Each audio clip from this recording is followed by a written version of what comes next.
Selanjutnya pembahasan kitab fikih yang akan disampaikan oleh Al-Mukarram wal Mukhtaram Ustaz Muhammad Zainuri. Waktu dan tempat kami persilakan dengan segala hormat. Shallallahu alaihi Nabi Muhammad. Assalamualaikum warahmatullahi wabarakatuh.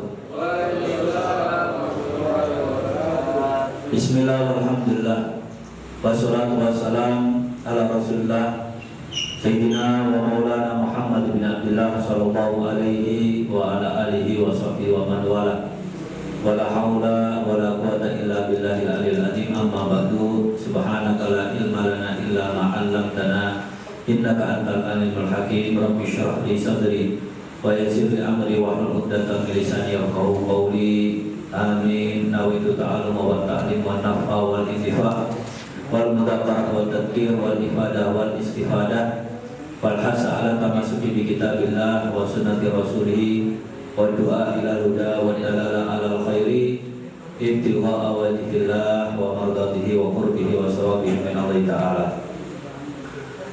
Waqad qala al-mu'allif rahimahullah wa nafa'ana bihi wa bi ulumi fid darin amin. Faslun yajibu shaum ramadhana bi ahadi umuri khamsatin.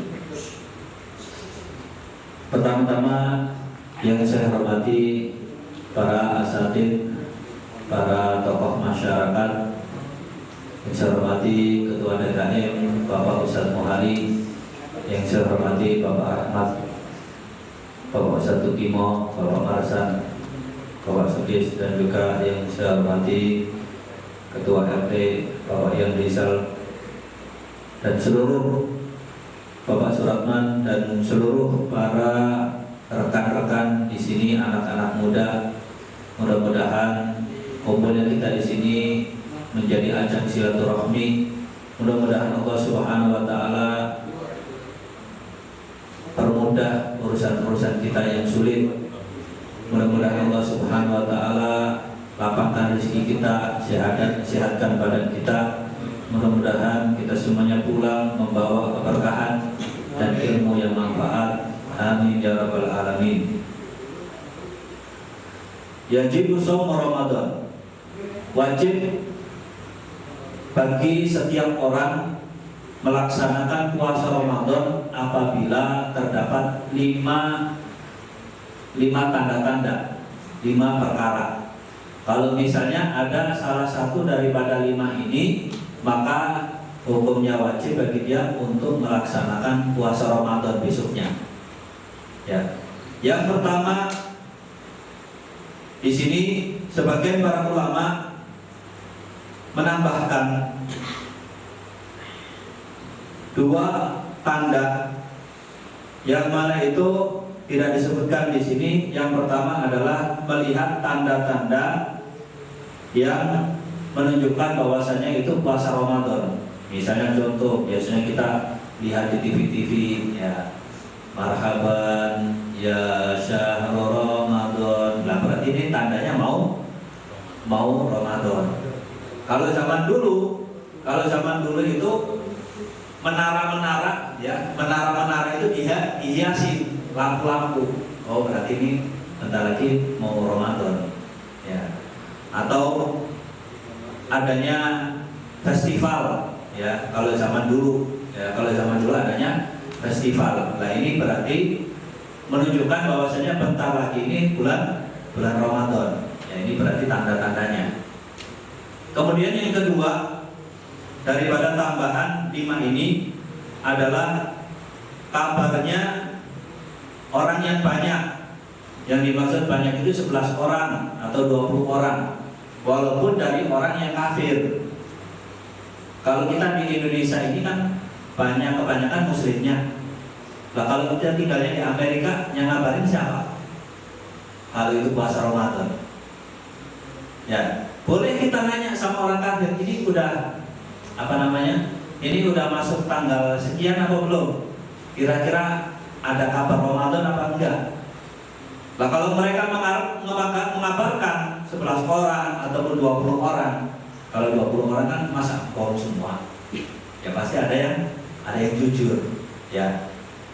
Kalau di antara 11 orang ataupun 20 orang mengabarkan bahwasanya besok puasa, maka besok wajib bagi dia untuk berpuasa. Ini kalau kita tinggalnya di luar negeri, ya di Jepang ataupun di mana, di Amerika, itu jarang ada Muslim. Mungkin kalau Singapura sama aja ya, mungkin ya. Kalau yang pernah di Singapura. Ya. Kemudian Wazada Romli, Imam Romli menambahkan sebagaimana orang tuanya, bahwasanya wajib bagi orang yang mengetahui hilal bulan Ramadan itu dengan ilmu hisab dan ilmu perbintangannya. Ya, wajib bagi orang yang mengetahui adanya hilal, bagi orang yang dia ini tahu hilal karena hisabnya, ilmu hisab. Ya, bahwasanya besok ini Ramadan, loh, tandanya apa? Ilmu hisab saya. Nah, ilmu hisab saya bahwasanya nanti pas tanggal segini adanya hilal, atau ilmu perbintangan. Ya. Wakala, dan begitu juga wajib bagi orang yang meyakini kebenarannya, meyakini kebenaran orang yang memiliki ilmu hisab ataupun ilmu perbintangan, maka wajib bagi mereka. Ini menurut Imam Romli dan juga ayahnya daripada Imam Romli. Akan tetapi menurut Imam Ibn Hajar nggak wajib, ya nggak boleh, ya artinya nggak wajib. Nggak wajib, akan tetapi boleh. Wajibnya enggak, akan tetapi diperbolehkan, ya diperbolehkan. Artinya boleh bagi orang yang sudah menentukan bahwasanya ini sudah hilal dengan ilmu perbintangan ataupun ilmu hisabnya, maka boleh bagi dia untuk puasa, ya boleh. Nah ini adalah dua tambahan. Yang pertama, daripada yang wajib bagi setiap orang itu untuk melaksanakan puasa, di antara tanda-tandanya adalah bikamali Sya'ban salasina yauman, dengan sempurnanya bulan Sya'ban 30 hari. Ya. Sempurnanya Sya'ban 30 hari. Maksudnya apa? Kalau pas sidang nggak kelihatan hilalnya. Hilal itu apa sih? Hilal itu bulan. Ya, hilal itu bulan, cuman bulan itu kelihatan sebentar gitu. Bulan kelihatan sebentar. Setiap bulan itu pasti ada hilal. Setiap bulan pasti ada hilal. Ya. Jadi kalau hilal itu bulan kecil, nanti habis itu hilang lagi. Kalau udah 3 hari biasanya ataupun 4 hari biasanya udah jadi bulan sabit. Ya udah jadi bulan sabit, ya kayak celurit itu ya. Ya. Ini. Apabila memang hilal tidak terlihat ketika waktu sidang, maka disempurnakan Sya'ban itu 30 hari. Kata Rasulullah SAW mengisyaratkan sumu liru'yati wa aftiru liru'yati. Fa in huma alaikum fa'milu Sya'ban salasina yauman. Puasalah kalian karena melihat hilal. Puasalah kalian karena melihat hilal. Dan laksanakanlah Idul Fitri, laksanakanlah Lebaran itu juga karena lihat hilal. Apabila terjadi mendung dan kelihatan, maka sempurnakan Sya'ban itu 30 hari. Ya. Jadi alhamdulillah kita punya pemerintah. Ya, pemerintah itu dia membentuk tim. Ya. Ada tim hisab, ada tim bagian melihat hilal. Ya. Di beberapa titik Indonesia. Nah ini menunjukkan bahwasanya keabsahan. Ya, ini lebih absah. Ya, ini lebih absah daripada cuman hanya hitungan. Ya, cuman hanya hitungan. Nah. Kemudian yang kedua adalah melihat hilal fi haqqi man ra'ahu, bagi orang yang melihatnya langsung walaupun dia ini adalah orang fasik.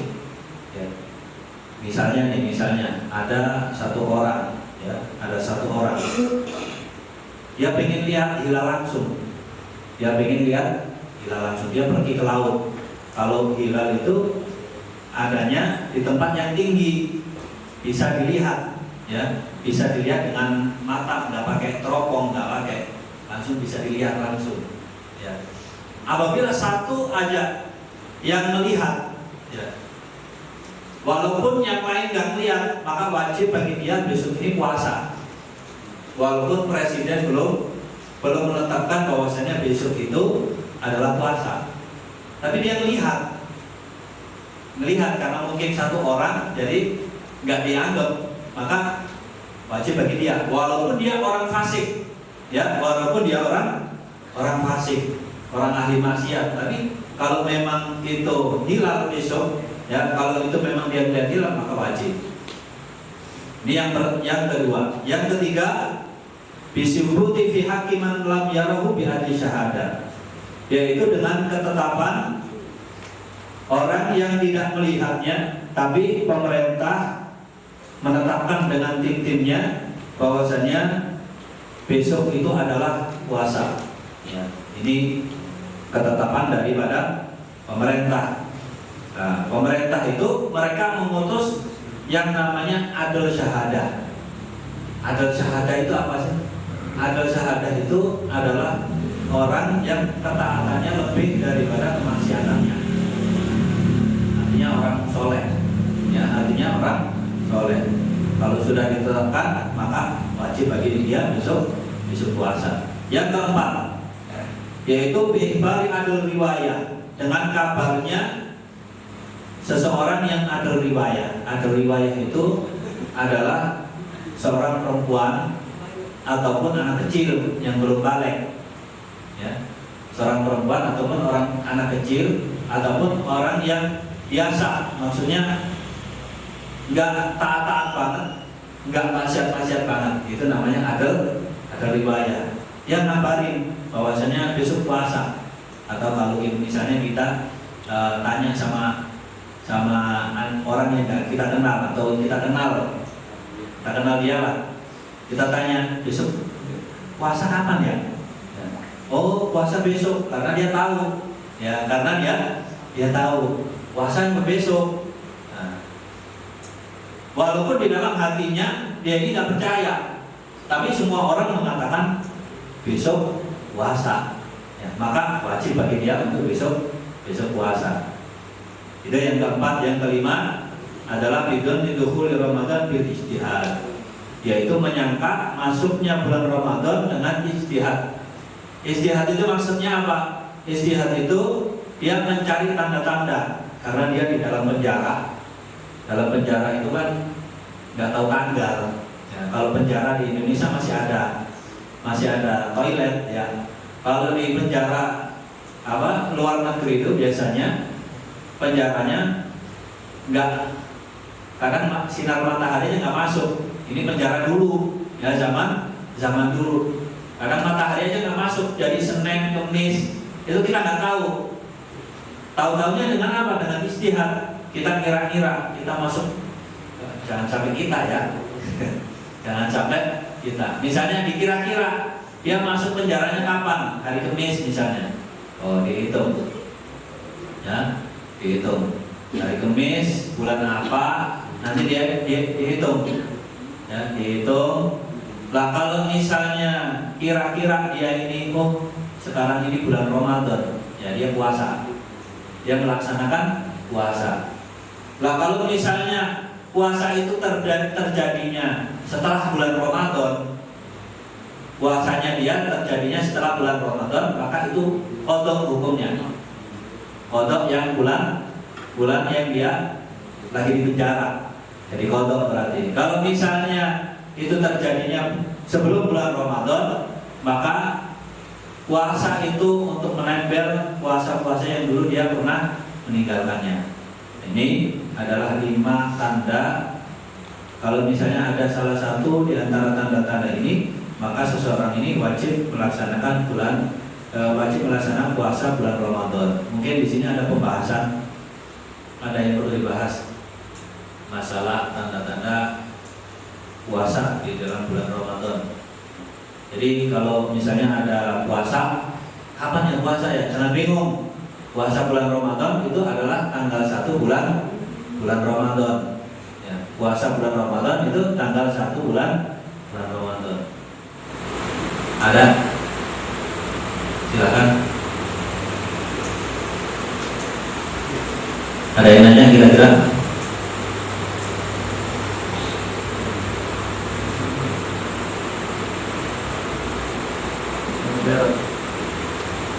Assalamualaikum warahmatullahi wabarakatuh. Terkait kemajemukan Muslim di Indonesia, kan menentukan awal Ramadan atau awal Lebaran itu kan yang menjadi perbedaan para penelitian. Menurut Ustadz pandangan Ustadz itu sebenarnya kalau kita itu lebih mengikuti kalau kita ya beda untuk guru kita gitu kan. Kadang nggak sama juga terhadap keputusan pemerintah gitu kan. Nah itu lebih afdolnya kita sebagai jamaah itu lebih bagaimana hanya menyikapi itu sendiri. Untuk masalah menyikapi di dalam perbedaan, ya menyikapi di dalam perbedaan di mana-mana itu kalau adanya perbedaan itu sebenarnya rahmat bagi kita. Rahmat itu apa? Rahmat itu udah nggak usah dipermasalahin. Ya mana yang benar, mana yang salah, nggak usah. Artinya mungkin itu adalah keringanan bagi dia. Ya, adanya mazhab itu adalah juga keringanan bagi kita. Ya, jadi kalau bagi kita mungkin ada perbedaan di dalam Al-Quran, Allah Subhanahu Wa Taala menyatakan atiullah wa atiur Rasul wa ulil amri minkum. Taatlah kamu kepada Allah dan juga kepada Rasul dan ulil amri minkum, yaitu kepada pemerintah. Ya, kepada pemerintah, karena yang menetapkan tanggal itu semuanya juga pemerintah ikut andil besar. Ya, ikut andil besar di dalam penetapan tanggal Hijriah maupun Masehi. Jadi kalau memang ada perbedaan, ya janganlah kita saling menyalahkan. Ya, silakan dia dengan pendapat dia, ya kita dengan pendapat apa yang kita pegang di dalam Al-Quran, yaitu ikuti pemerintah. Ya, kalau masalah penanggalan, ya karena itu adalah termasuk bentuk wujud kita takwa kepada Allah.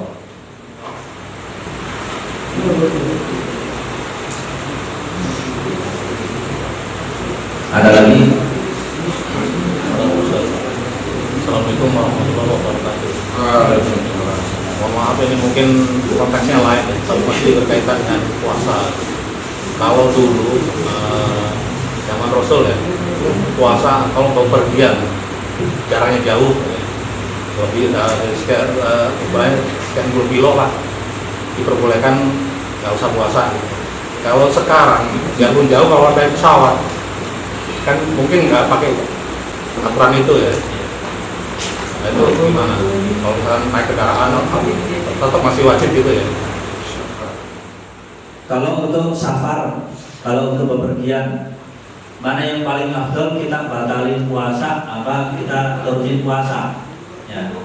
Di dalam kitab Safinatun Najah ini, kalau misalnya memang perjalanannya 2 marhalah ataupun lebih, 2 marhalah itu 86 kilo. Nah kita ini boleh milih 2, milih nerusin puasa, ya milih batalin. Ya jus boleh, kecuali bagi orang yang haid. Bagi perempuan yang haid, bagi yang perempuan yang haid wajib dia batalin puasanya, nggak boleh dia puasa karena perempuan yang haid. Tapi kalau bagi musafir, orang yang bepergian, ya bepergian jauh, nah boleh antara dia teruskan puasa ataupun enggak. Ya, alhamdulillah sekarang kita ada keringanan kayak misalnya pesawat, ya pesawat. Lah kalau pesawat kita perginya malam, sampai sana siang, ya itu kan puasa itu. Nah itu kan kita udah masuk puasa. Nah sedangkan kita belum niat ini. Nah maka wajib bagi kita untuk niat. Ya, wajib bagi kita untuk untuk niat. Begitu juga kalau misalnya kita dari Indonesia ini kita udah niat, ya kita udah niat. Sampai tempatnya ini ternyata udah maghrib. Sampai tempatnya udah maghrib. Masuk akal nggak ya? Masuk akal nggak? Kita dari sini udah niat. Ini cuman perjalanan mungkin 1 jam ataupun 9 jam ya. Udah maghrib. Karena lewat batas penanggalan, batas zona waktu itu memungkinkan sekali. Mungkin ya. Udah maghrib. Kalau kita bepergian ke arah timur, ya kan, sementara saat ini karena ada selisih 1 jam setiap, seperti Indonesia saja kan pasti kan ada bagian barat, tengah dan timur ya. Ya. Saat kita bepergian 1 jam saja dari berangkat jam 7 ke arah timur, kemudian landing di Sorong, Ya. itu sudah 2 jam. 2 jam kan, 2 jam maju kan, 2 jam ini kan, berarti kan saat kita berangkat saat kita berangkat di sini jam 7, di sana sudah jam 9, ya kan? Maka apa yang dianggap, maka yang di tempat kita itu, ya, yang di tempat kita itu kalau udah maghrib ya berarti kita buka, ya nggak harus puasa. Karena apa? Karena di tempat kita udah maghrib. Ya, karena di tempat kita udah maghrib. Nah ini yang penting ya, yang penting. Ini bagi yang muda ini harus tahu ya, harus tahu. Kalau misalnya kalian jadi orang sukses itu gampang. Ya, dari orang sukses itu luar biasa. Ya, perlu diperkirakan seperti itunya. Jadi kalau memang itu udah masuk waktunya buka, ya maka kita buka puasa. Ya itu. Ustaz, saya boleh tanya ya? Boleh banget ya. Boleh Pak Rudi, perkenalkan dulu. Jadi tadi yang saya ingin tanyakan, apakah ataran puasa itu, kalau di Indonesia kebetulan kita ada di tengah-tengah khatulistiwa yang terbit mentari fajar hingga terbenamnya itu pasti, ya kan, kurang lebih sekitar 12 jam. Itu menjadi patokan umum secara global bahwa puasa itu kurang lebih sekitar 12 jam. Ataukah mungkin bisa menjadi patokan yang berbeda di saat kita berada di belahan bumi yang lain. Ambil contoh pengalaman, bukan saya ini, teman yang bercerita. Jadi di Skotlandia itu di satu saat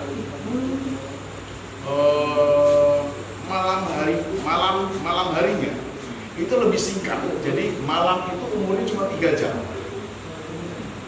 Jadi malam harinya itu jam 11 malam, jam 2 pagi dini hari itu sudah fajar.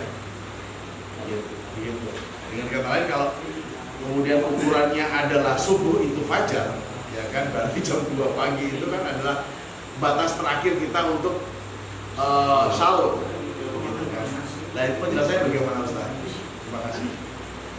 Nah kalau misalnya memang terjadi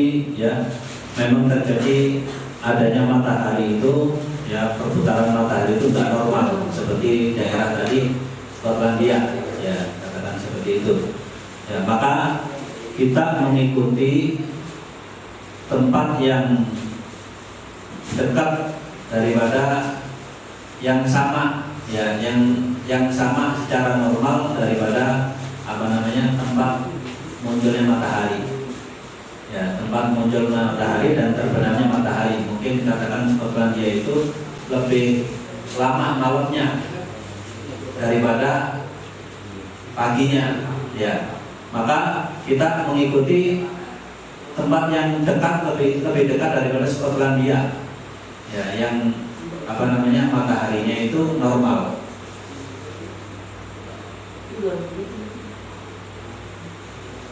Normal berarti kita mengacu pada tempat di mana khatulistiwa ya, kalau boleh dibilang ya, garis ekuator itu kan sepanjang tahun tidak pernah mengalami perubahan durasi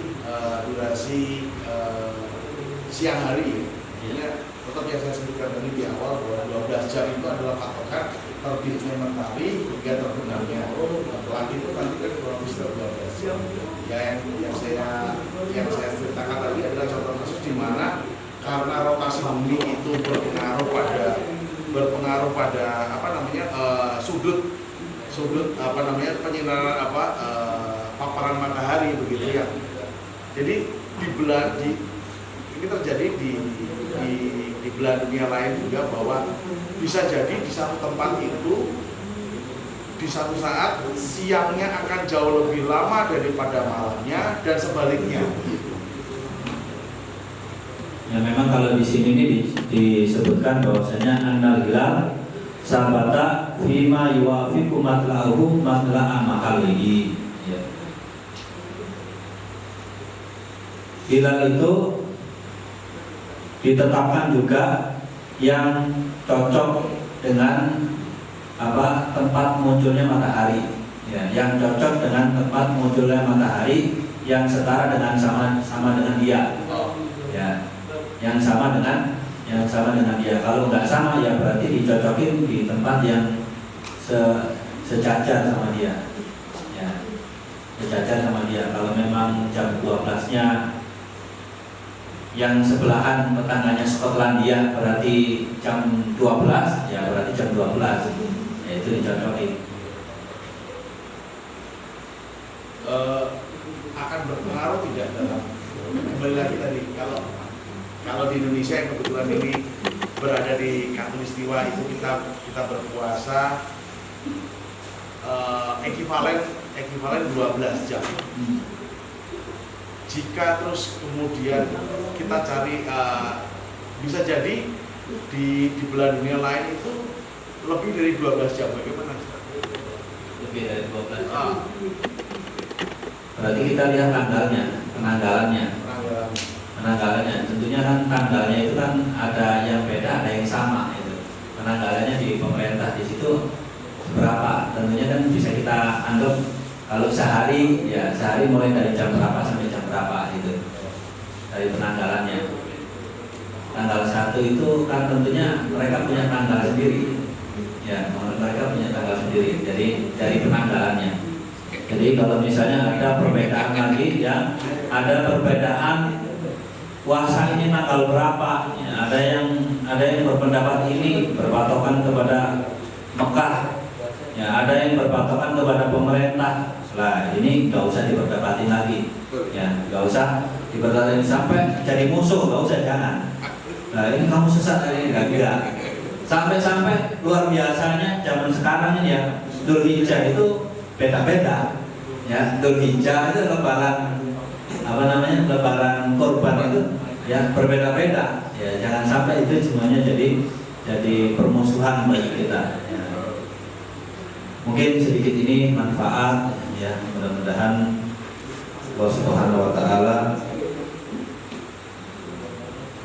berikan kita ilmu yang manfaat.